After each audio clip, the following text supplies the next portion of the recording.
President of Uganda Kyagulanyi Ssentamu Robert Bobi Wine mukwano gwange muganda wange ate Ayiseko mu Ghetto eze Kawempe olunaku olwaleero. Twebaza Katonda amusobozesezza mu kaseera nga tumanyi nti President waffe Kyagulanyi Ssentamu Robert Bobi Wine tali safe wadde n'omulundi n'ogumu. President waffe asula ku bunkenke, President waffe Museveni amunoonya. Twongera okwebaza Katonda amusobozesezza n'okubeera nga asobodde okujja ate munnange n'abaako ekyenjawulo kyakola era olunaku olwaleero ne tumulabako at least ng'aliko mu kyaki ng'aliko mu Ghetto z'e Kawempe ne kituzaamu ku maanyi. Bannange tweyanzizza nnyo Mukama, weebale kumusobozesa kubanga President kye tuyinza okugamba nti amagye ne poliisi gakyawambye amaka ge, naye nga bino byonna bijja fuuka lufumu. Era mmwe bannamagye twongera obbajjukiza n'obbategeeza ti munnange oyo gwe mwepaatikako mukulembeze wa ggwanga, President w'abantu. So ne omunayagala okumwisibako ne omunayagala okukola kitwongera obbajjukiza ti His Excellency Elected President of Uganda, President w'abantu temujja kusobola era temujja kumalako. Era nga nitwongera obbategeeza ti omukulembeze w'eggwanga omulungi omulonde Kyagulanyi Ssentamu Robert Bobi Wine leero atuyiseemu mu Ghetto z'e Katwe. Ab'ennugu bafa ennugu, b'ennugu muwulira muzirika, b'ennugu mugyebaleko, ab'ennugu betugenda mu maaso, ab'ennugu temulina kye mutugamba, ab'ennugu. Kayimba kano kasindikidde abo bannugu bantone abalina ebinugunugu byabwe ebibanuguna abatalina kiddako. Twongera obbajjukiza ti President waffe omulungi w'abantu yakyagenda mu maaso n'otukyalirako ate era n'otubuuzaako.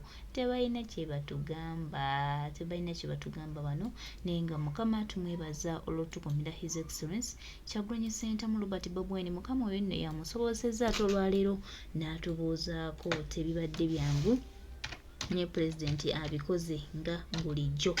Gubadde oddeeyo ogamba tagenda kufuluma leero, tagenda kuvaayo. Mukwano yavuddeyo dda n'olwaleero ali mu Kampala alumya Museveni mutwe, ate nga twongera omujjukiza Museveni tukyali wano mu Kampala. Tusooka wamba kibuga atajjuka mwe twatandikidde tujja Museveni beera bwerindaala nti bannayuganda essaawa yonna basituka bakulumba bajja, tolina kyobagamba, tolina kyobagamba. Oba otaddewo buno obwa propaganda bwo simanyanga luyito biki, simanyanga biki, simanyanga buluyito biki. Nannange Kyagulanyi Ssentamu Robert Bobi Wine abonyeebonye n'obuntu n'akatalina we kali. Kaagala kuvaayo kuboloogera His Excellency Kyagulanyi Ssentamu, naye nga mufaaki? Mufaaki bassebo?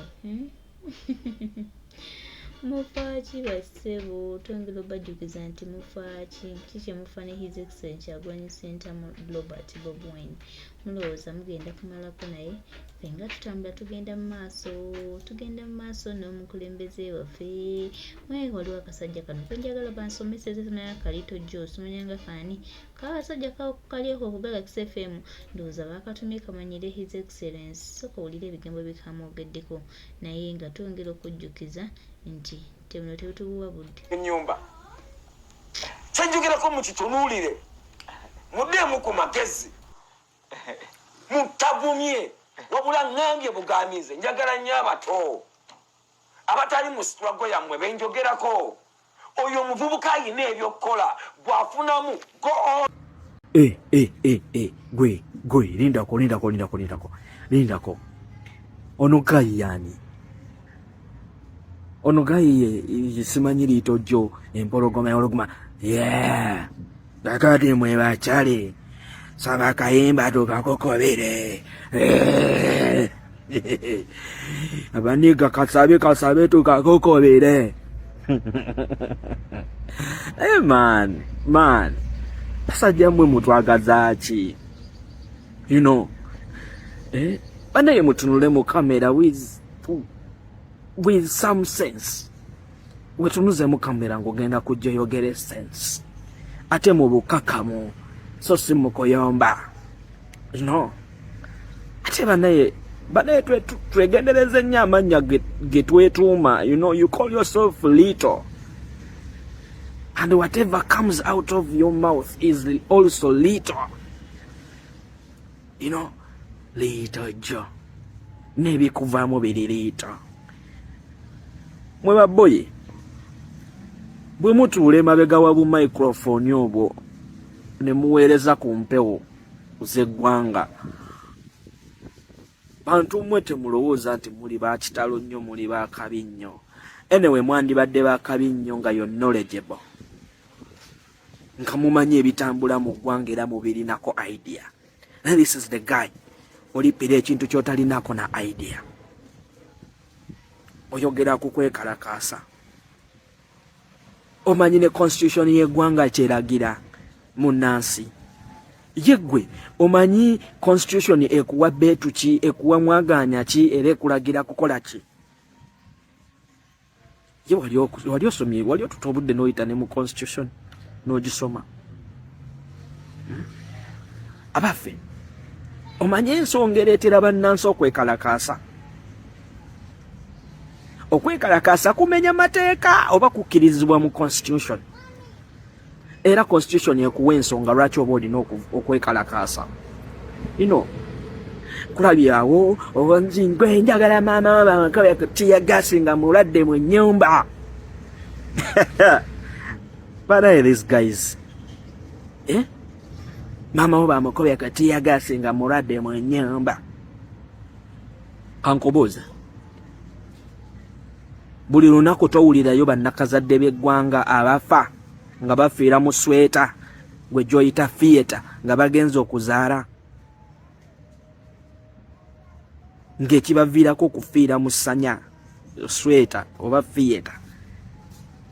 Nti atuusa awo walina okuzaalira ka health center 4 ng'omusawo alina omuzaalisa taliiwo yagenze kukuba kacuba lwa nsonga omusala gwe tebagumuwa mu budde.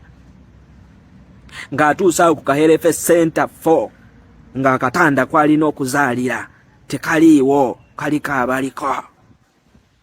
Ng'atuusa awo ku health center 4 ng'ebirina okumujjanjaba byalina okukozesa omujjanjaba okuzaala omuli mother kit, bandage biki, makansi biki nga tewali. Kyonna labayo ku bannakazadde b'eggwanga amala okuzaala ne bamulekamu ewuzi n'atandika okuvunda n'amaliriza ng'afudde. Wegayi kyonna laba ku mawulire gonna nti Mulago waliwo abaana abafiiridde mu incubator. Nti lwaki bafiiridde mu incubator? Nti amasannyalaze gaavuddeko nga standby generator omwana agyoperate nga taliiwo, oba nga standby generator yafunamu obuzibuzibu. Abaana 10 ne bafiira mu incubator mu health facility Kawempe specialized hospital. Mulaga wenyini tonnawulirawo era abaana bafiira mu incubator nti amasannyalaze gavuddeko ne gagenda. Man, tiwawulirako nti Naggulu eddwaliro eriri ku level ya rifaalo balisazeeko amazzi. You guy mwe tiwalabako wano ku Entebbe grade B weefaanana. Abo bannansi we balina okudduka bafune obujjanjabi. Kakati omuntu avaayo okubiriza bannayuganda n'abagamba bannaye musome ssemateeka w'eggwanga era mumanye ki kyabakkiriza okukola. Muteeka abasajja bano ku nninga basobole otteeka basobole ottereza ebyobulamu eby'entambula ebyenjigiriza kubanga tusasula omusolo. Oyo gw'oyita omubi era gw'ogamba nti akunga abaana b'abantu baveeyo ku kkubo bajje. Banaye tannayitako kumwa abali settled abali obumpwankimpwanki abaleereeta bagenda okugamba bajje bakugambe tukuwayo $20 kati jangu ofulumye nonsense afaananako bwatu. Tannayitako ku baana bo. Focusinze ku bannayuganda abo abalimu ensi abalimu akatoola abo abaagala eggwanga lyabwe era abo abeetaaga okufuna obuweereza eri gavumenti eyo okuviira ddala mu ssente yaabwe ey'omuwi w'omusolo gye basasula. Gwe kyali gwe kankubuuze mu 2017 abaana abaali bagenda Entebbe okuyimba okuba bandi be bakuba emiggo mu baasi olw'okuba bambadde t-shirt eza red kubanga baali bagenda ku sports day. Group ya Abdallah Kitata boda 2010 beyakuba emiggo ne bayisa bubi nnyo. Abo abaana baali beekalakaasa. Ye abaffe mu njega zino ezibaddewoko waliwo ko opposition nga ina kanista ya tia gas nga agikuba mu ssomero. Oba tonnalabayo instances zino nga abasirikale bennyini bakuba tia gas mu masomero. Gwe guy mwe bagayi mwe mwandisirise kyogamba okwekalakaasa kusinga abakyala be bakutulidde emidaala gyabwe olw'okuba bagenda kutegeka naamu ne bataba compensatinga cases nejja mu kiro kimu n'emenya emidaala gy'abantu nga tesoose na bawoninga ne bagamba kitulabadde obudde bwe buti muveewo nejja n'emenya bumenyi kiro mutumbi n'ekola operation n'emenya. Gwe manyi bakadaama bakafiira eweerwe Saudi Arabia awo naye nga company ezibakukusa ne zibatwala waneeno ziri well registered ne government ezimanyi. Omanyi abaana bali ku deportation center abamu nga bafiirawo ku deportation center naye nga government tesobola kuteekamu ssente kubakomyawo wano.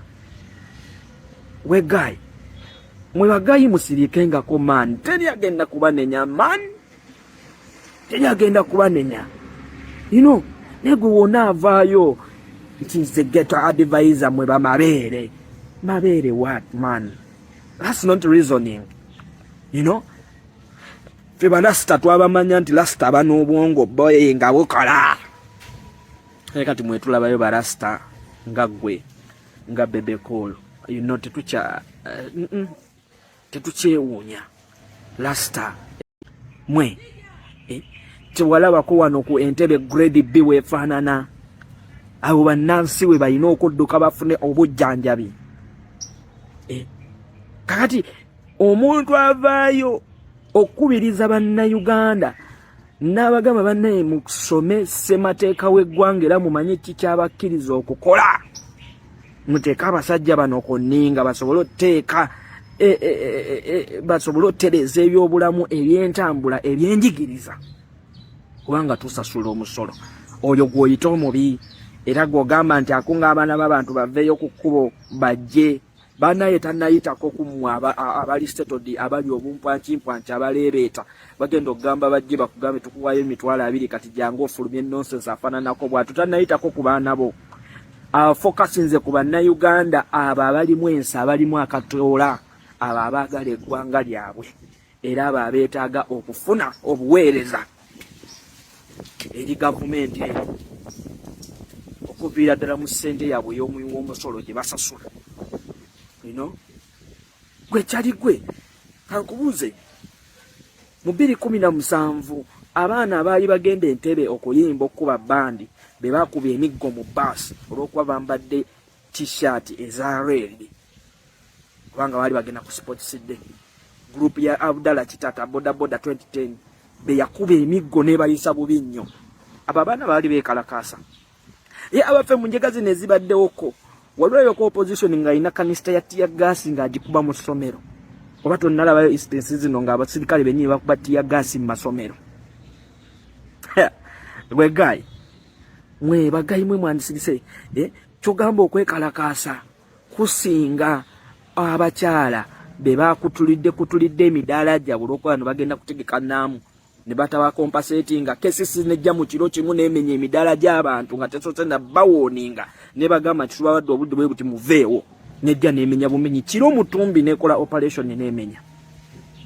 Gwe manyi bakadaama bakafiira eweerwe Saudi Arabia awo naye nga company ezibakukusa ne zibatwala waneeno ziri well registered ne government ezimanyi. Omanyi abaana bali ku deportation center abamu nga bafiirawo ku deportation center naye nga government tesobola kuteekamu ssente kubakomyawo wano. We guy mwe bagayi musiriikengako man, teri agenda kubanenya man, teri agenda kubanenya. Naye gwe wonna avaayo nti nze ghetto advisor mwe bamabeere. Mabeere what man? That's not reasoning. Fe balasita twabamanya nti lasita aba n'obwongo boye nga bukola. Kati mwe tulabayo balasita nga gwe nga bebe cool.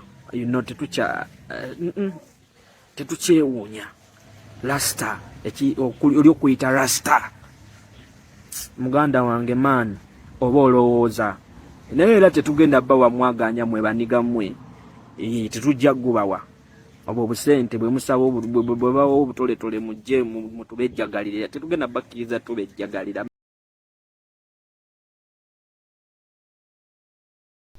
Abatategeera tetugenda bbawa nnyo makulu. Abatategeera tetugenda bbawa nnyo makulu era nga tubajjukiza nti ne bwe munaatwesibako ne bwe munaatwerippako ne bwe munaatwetungako tetulina budde bwammwe. Obudde bwe tulina tutunuulire tunudde tutya eggwanga tetwagala kumanya birala. Ate ne twongera obajjukiza nti mutwesonyiwemu bannange, mufune ku by'okukola, mufune ku mazzi munyweko, muleke abantu bakyuzinge obulamu bwe baagala. Kyennyinza obbagamba kubanga mulimu obuntu bwo nga bwo buli awo kwonoona, kwogera bye batamanyi, kuvaayo, kuvumirira Kyagulanyi, munnange obumu buli ku musaala. So njogedde ekintu kino mu busungu obungi olw'akasajja ako n'ebigambo nga bimukabudde bikabyogedde, naye bwe tujja butereeza mpola mpola buliwo kutudaivatinga tuleme okutambuza His Excellency Kyagulanyi Ssentamu. So tetubawa nnyo budde abo mwammafe omulama gwe tuliko. Simba ekitooke buli w'osanze ekitooke, simba buli w'osanze ekinnya. Nze mbabuulira tusimbe ebitooke tuve ku abo tebalina kye batugamba, tebakyalina mulamwa, bafeeriya abawedde omulimu. So baganda bange, mikwano gyange, obufeeriya tetubuwa budde, tusigale nga tuli ku mulamwa, tutambule tugende maaso.